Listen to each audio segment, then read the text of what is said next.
Chazayin, Pasuk Gimel, it says that the Jewish people, after they crossed over the Jordan River, they were supposed to take with them these large stones, cover them with like lime. Now Pasuk Gimel. The Chasavta Aleyan. Well, actually, we didn't do the Rashi to Pasuk Beis. Let's go back to Pasuk Beis. Vakimosa lecha avanim gedolos. She'll set up large stones with sadaratos on the sid. She'll cover them with plaster. Okay, Moshe, can you read first the Rashi? Vakimosa lecha. So where are you supposed to set up the stones? In the Jordan River itself. Who's going to do that? When they cross the river in the time of Joshua. They're supposed to establish stones in the Jordan River. Okay, go on. And afterwards, they take the stones, you take other stones from there, and then you go to Mount Ebal, and you build an altar from stones that were taken from the Jordan River. Go on. So there are Shlosha Mine Avanim Hayu. There are three types of stones that they set up when they crossed over the Jordan. What were the three stones? Go on. There were 12 stones they set up in the Jordan River. And then they had up another 12 stones at Gilgal right after they crossed over. And then another 12 set up in Mount Ebal. Meaning to say that there were 3 times that stones were set up. But there were only a total of 24 stones because the stones at harah were the same ones that were then moved to Gilgal. So okay, anyway, but first they sent them to the Jordan, then to harah, and then to Gilgal.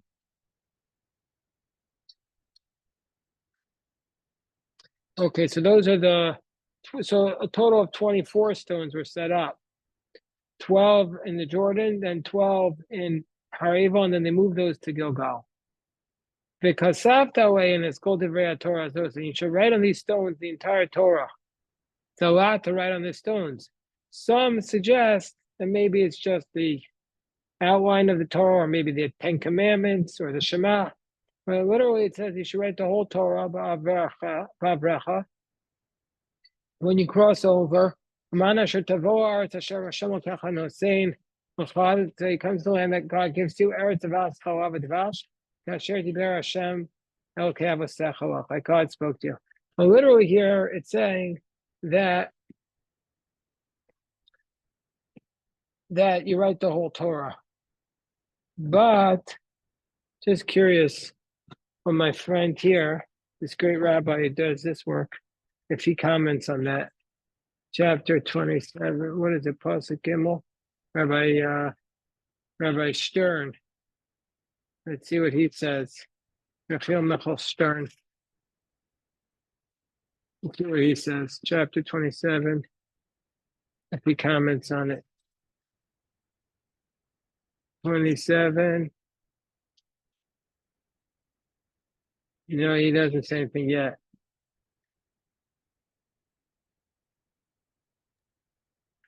Rabbi Erlavsky explained that it wasn't the challenge of uncovering each layer to find your language, but rather to know that there is in your language, and to come and ask the Jewish people to tell you what the Torah says. Okay. Because he said that even if we did write it in 70 languages, how are we supposed to know which layer is our language? So that's what we're not up to that. That's coming up. We're going to get there soon. Sorry.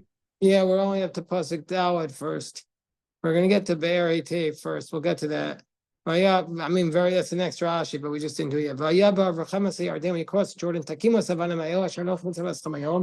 establish this stone, and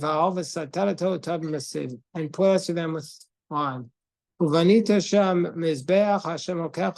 And you should set up an altar there. The Mizbach Havanim, an altar of stones, do not put any iron on it. Avanim Shlemos Tivneh, as Mizbach Hashem HaKadosh should build. They should be complete stones. V'alita olav olot Hashem HaKadosh, and establish offerings to it to Hashem. V'zavachta shalom v'achalta sham v'samachta fnei Hashem HaKadosh, and you shall rejoice there. Pasuk Chas. V'chasavta aleim. V'chasavta avanim is called the Vrei Torah Azos be'eri teva, and you shall write on these stones the entire Torah. Explain it very well. Be'eri teva, read the Rashi, Moshe. So you have to write the Torah. Not only writing the whole Torah, you're writing the whole Torah in 70 languages. So that's what Rabbi Yosef was commenting on. So here, let me just see. I see this comment here by Rabbi Stern. He says the Maharsha and Sota says that it's 70 languages plus Hebrew. And that the Torah itself is Hebrew, but the explanation is in 70 languages. And Rabbeinu Machaya says that the 70 languages correspond to the 70 nations. Okay. And this corresponds to a midrash also that says that Paro knew 70 languages and Yosef knew those 70 languages, but then Yosef knew one more language which Paro didn't know, and that was lashon HaKodesh. The lashon HaKodesh is not included in the 70 languages. It's above it. So, okay, now here's a question. It says, the mitzvah of Vikisabo, can you fulfill the mitzvah of Torah study in other languages? Yeah.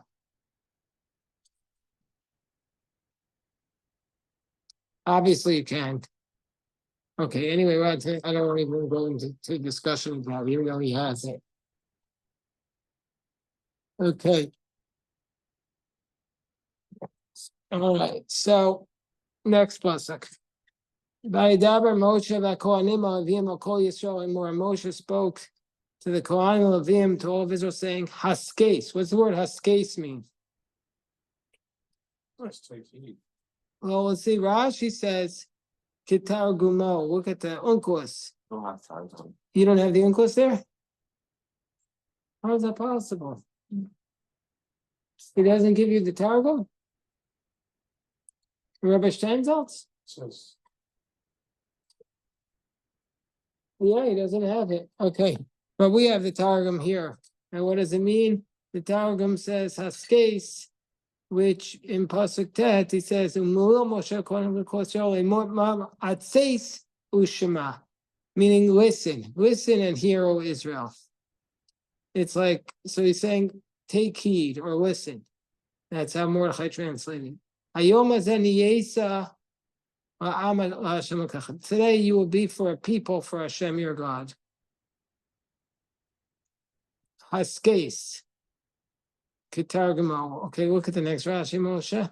Hayom hazen yesa la'am. Read the Rashi.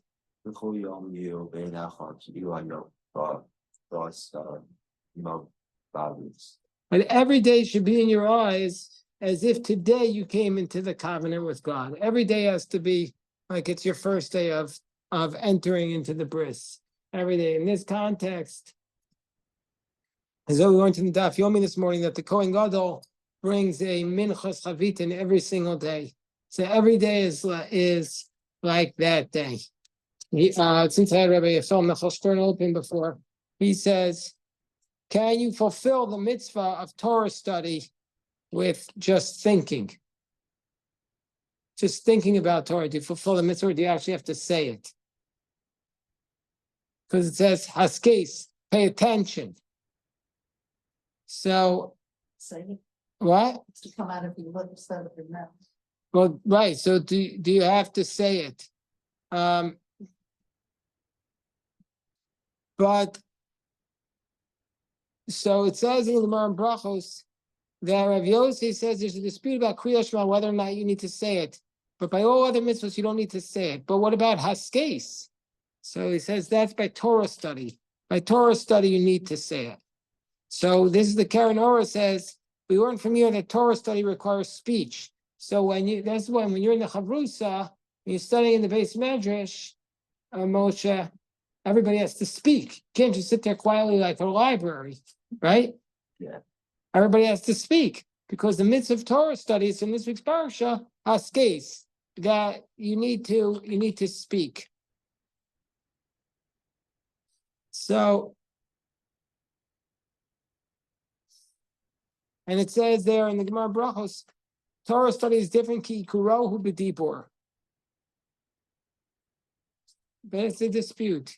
The Shita Mekubetzah says, even by just thinking, you fulfill the mitzvah of Torah study.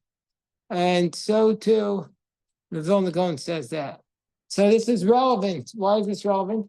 In the morning when you wake up, do you have to actually say the Torah in order to say a bracha on it? Or is it enough just to think it? What about to write it? Sometimes I write it. So do you fulfill the mitzvah of Torah study just by writing? You should be fulfilling the mitzvah of Torah study by writing it. For sure, if you do it by thinking, for sure by writing, it's even more. Do you speak the word when you're writing? You're supposed to say the word out loud, each word out loud before you write. But even before I do that in the morning, I say the words of the psukim to fulfill the mitzvah, so I could say the blessing of the Kriya of the Berkas Torah. It's the first words I say every day after I do Netilas Yadayim, is the Berkas Torah and then Yivrach Hashem Yishmerach Yair Hashem Panav V'Lechneka. So I have the mitzvah of Torah study. Okay. Vayitzav Moshe Sa'am Bayom Ahu Emor. So Moshe commanded the people. Hold on one second. Moshe commanded the people at that time, saying, these people will stand to bless the people on Mount Gerizim. When you cross the Jordan. Shimon, Levi, Yehuda, Yisachar, Yosef, Binyamin. So these are the people who will stand to bless the people on Mount Gerizim when you cross the Jordan. These are the tribes. Shimon, Levi, Yehuda, Yisachar, Yosef, Binyamin. Moshe, please read the Rashi. Varecha Sa'am, to bless the people. Like it says in Sota. 6 tribes went up to the top of Har Gerizim. 6 went up to the top of Mount Eval. So there were 6 tribes on the top of Mount Gerizim, 6 on the top of Mount Eval, and then in the middle of the valley between them, which is where Shechem is today, the Kohanim and the Leviim were standing there with the ark.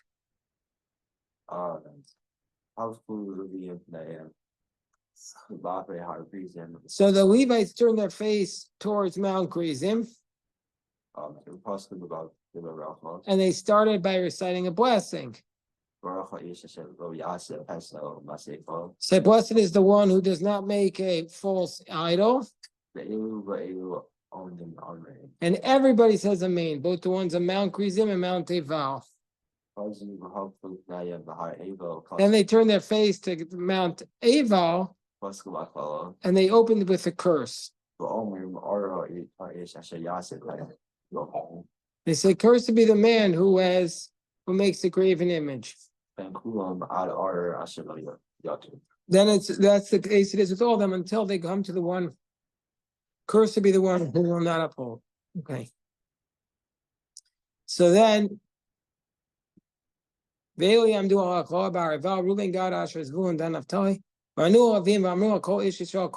Levites answered. And this is what they said. Cursed be the one who makes a molten image. It's a curse of God, the work of a craftsman, the and he places it in secret. Everybody said amen. Cursed be the one who is makla avivimo. Makla means like from light, like kal. He treats slightly his father and mother. Everybody says amen. Let's look at Rashi there. Moshe, what does makla mean? Mezalzel. He's disrespectful. Lashon v'nikle achicha beinecha. Your brother is insignificant in your eyes. Arur masig gevul re'eu. Cursed be the one who is masig gevul re'eu. What does that mean? Does anybody know what that means? What is masig gevul? Like respect the boundaries. Exactly. Masig means to overtake. So you move the boundaries. Today they talk about it with respect to like somebody opens up a business near another person and he's impacting the person's business. In the Talmud, they talk about what one person put out the traps for a fisherman for it to go fishing. And the Upstream. what? Upstream his traps. He tries to go fishing right near the traps, so he takes advantage of the other one's traps. So one person does all the works, or it could be talking about a case where somebody has stakes in the ground to mark his boundaries, and the other person comes and moves the stakes, and therefore basically steals his land. That's masig voreu, moving back the boundary of your friend. That's how Rashi says. Look at Rashi, Moshe. He moves it backward. Begone Vesakarka, and he steals, hello Ellie, and he steals, oh wow, everybody's here all at the same time. Baruch Hashem. Here, I have a chumash for you right here. Who needs one, Ellie? Arya, you have one? Okay. So he moves back the property and steals the land. So let's say you have a marker here that this is the land, but I want this property, so I just move your thing over here, and then I get this extra note here. Ellie, pass this down. Show him the page, Moshe. Tell him what page you're on. 1,100. Otherwise known as 1100. Yeah. The 8 time we're on 1100. Oh yeah, you like that, right? Okay. By the way, Ellie, do you have YouTube? Yeah. You should subscribe to our yeshiva's channel. We have 954 subscribers. God willing, we'll get to 1,000. Then we could start charging money, making money off of YouTube. We're probably going to make like millions, and I'll share the wealth. I promise you. We'll be bigger than Mr. Beast because our content is so much better. If you Yes. need help editing, I could do it for you. Service hours. Yeah, go for it. I don't edit anything. Right. Yeah, for sure. We'll give you videos to edit. Yeah. We'll do some video editing. That'd be great. I like that, Arya. Okay, so fine. Next one, go on. You guys. Yeah, go on. Last year. No, that's with our mashke iver b'derech. One who mashke means like lead astray. A blind man on the road. V'amar ko amamin. What is mashke iver? Look at Rashi. Hasuma b'davar. That you lead aside somebody who's blind in something. Somebody doesn't understand that, for example, the stock market, and you tell them, you know what? Put all your money into Bitcoin, and you know Bitcoin's going down.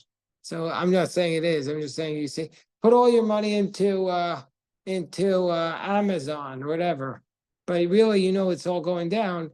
Masio Itzara, you give him bad advice. That's what cursed to be the one who gives bad advice. Go on. Arur Mishpat. Cursed to be the one who leads astray the orphan and the widow with judgment. Arur Shochev Emesha says, cursed to be the one who sleeps with his Emesha of it, with his father's wife, Kikiwa Knaf Aviv, because he revealed the nakedness of his father. People will say, Amen. Arur Shochev Kobeim, cursed to be the one who sleeps with an animal. Amen. Arur shochev b'machos obasiv. You're not allowed to sleep with your sister, the daughter of your father, obasimo, or your mother's daughter. Arur shochev b'chotanto. Cursed to be the one who sleeps with his mother-in-law. And the next one has a Rashi. The next one is everybody pay close attention to this. Arur makere eu b'seiser. Cursed to be the one who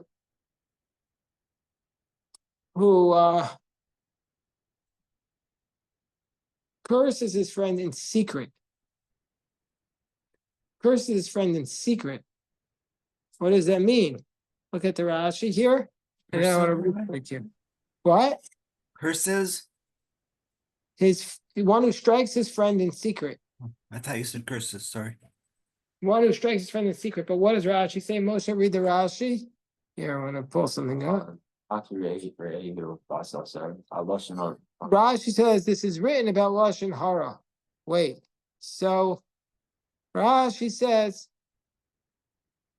that one who strikes his friend in secret is said about lashon harah. So therefore, first of all, what's the basis for Rashi saying this? But second of all, does that mean? Okay, now I'm asking this question to everybody.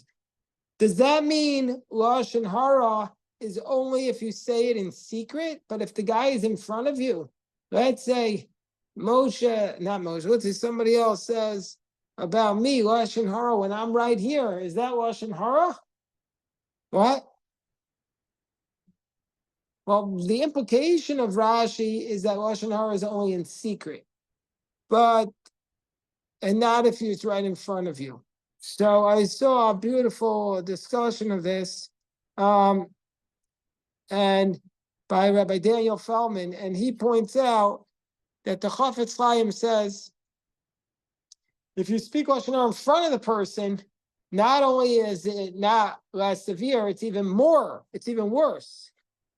But we have a support for Rashi's position from the Gemara, which says any matter which is said in front of three people, ba'apei tlasa, is not lashon harah. So now we have a problem because we have this contradiction. So basically,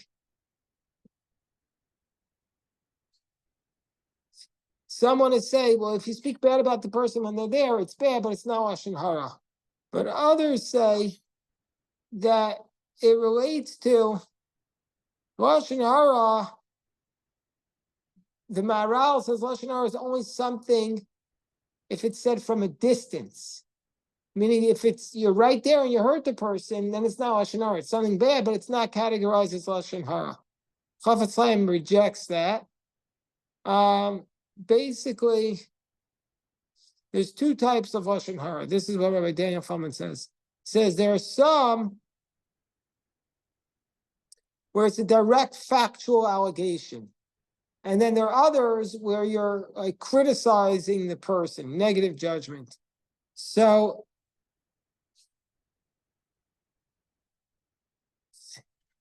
therefore, I guess there will be a distinction. If it's just a factual statement, I mean, how would it play out? Why would it make a difference? Which one? I don't know. That's a theory he suggests. If it's factual, it's going to be found out anyway, no? Not necessarily. Definitely not necessarily. More likely. Maybe, but there's a lot of people who have secrets that are not known. So basically it's like this. This is what the commentaries say. If it's a factual allegation and the person who you're talking about is right there, like let's say I want to say Ruvain went to jail for murder. I mean, it's lashon harah. He's right in front of me. But if he's right in front of me, he could say, no, I didn't. So then it wouldn't be lashon harah because he could contradict it. But if I say Ruvain he's a very nasty guy, then it's my opinion. So the fact that he's there doesn't mitigate it. It wouldn't matter. That's what Rabbi Feldman is suggesting, based upon the earlier sources. But here Rashi says that lashon harah is somebody who strikes his friend in secret. But nowadays, the whole idea of saying in front of three isn't lashon harah.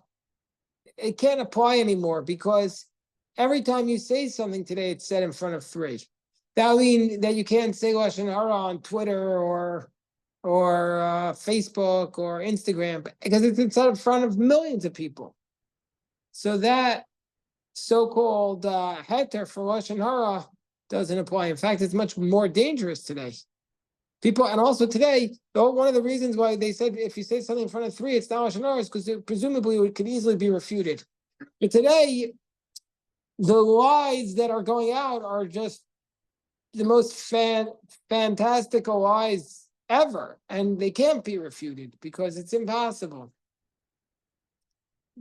Yeah. Okay, so please continue with the Rashi, Moshe. The Bra'iti Biyasodo. Okay, wait. Do you know who Rabbi Moshe Darshan was? This is a teacher. This is somebody who Rashi never studied with him directly, but he quotes him probably a couple dozen times in his commentary because he lived in the 11th century in Narbonne. Where is Narbonne? Narbonne is in Provence. Narbonne is in Provence. You know where Provence is? Yeah, yeah, but it's the south coast. We have to realize, this is a very important concept, that the south of France and where Rashi lived were two completely different cultures, and they didn't have any real contact. It was like saying Japan and America today. People go back and forth to Japan more than they went back and forth from Provence to northern France back then. They don't quote each other. So Rashi's quoting a much earlier work that had traveled to his yeshivas in the Rhineland. Today we call it France, but in those days there was obviously no France as a country. The France as a country, I don't know when that came about. Maybe the 17th century, Napoleon, I don't know. But no, it was unified under a French earlier. All of France? Okay, fine. But not that much earlier. I mean, not in the Middle Ages, it wasn't. Like the Northern French Kingdom, they didn't have this Provence under their. It wasn't under them. It was certainly not under them until like much later. Also, like then you have the other regions of France. France was also part of England for a while. I mean, England was part of France for a while. Anyway, the modern France, really, you have to look at like Napoleon or something. The modern France. And England was, I don't know, we're getting into a tangent here, but England also was England, however, was part of the French culture. That's why there's a Tosafos of England. Anybody ever read that? It's called Tosafot Chachmei Anglia. And one of the most famous Tosafos is written in, I think, Mitzia, where they said they wrote this the night before the massacre happened. They were all holed up in a castle, and then I think it was 1170. And then they were massacred the next day. So the legend is that they wrote that Tosfos in blood. What do you have there, Dan? Anything of relevance? Yeah, What? so France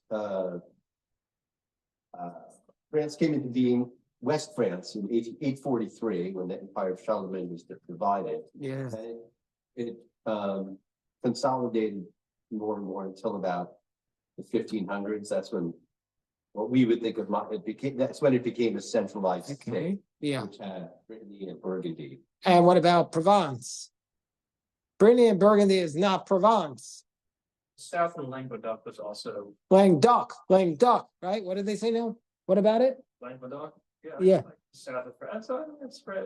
Yeah, but when did that come in? What? It's 1500s. Yeah, so right. But at this point, everybody would say this. The time of Rashi was We could say this, fairly. not just the time of Rashi, all through the time where the Jews were flourishing as a culture in medieval France.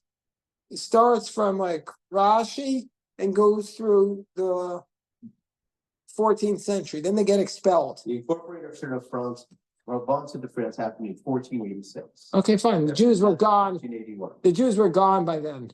The Jews were gone by then from there. The Jews were gone. They were, in that point, they were in Spain, but not for long. They're expelled from all the countries in Europe. Okay, well, we have to stop here and daven or wait. Shkoyach. Yeah, Minion, you Yeah. want to just finish Rabbi Moshe Darshan? Oh, no, we'll do it tomorrow, God willing.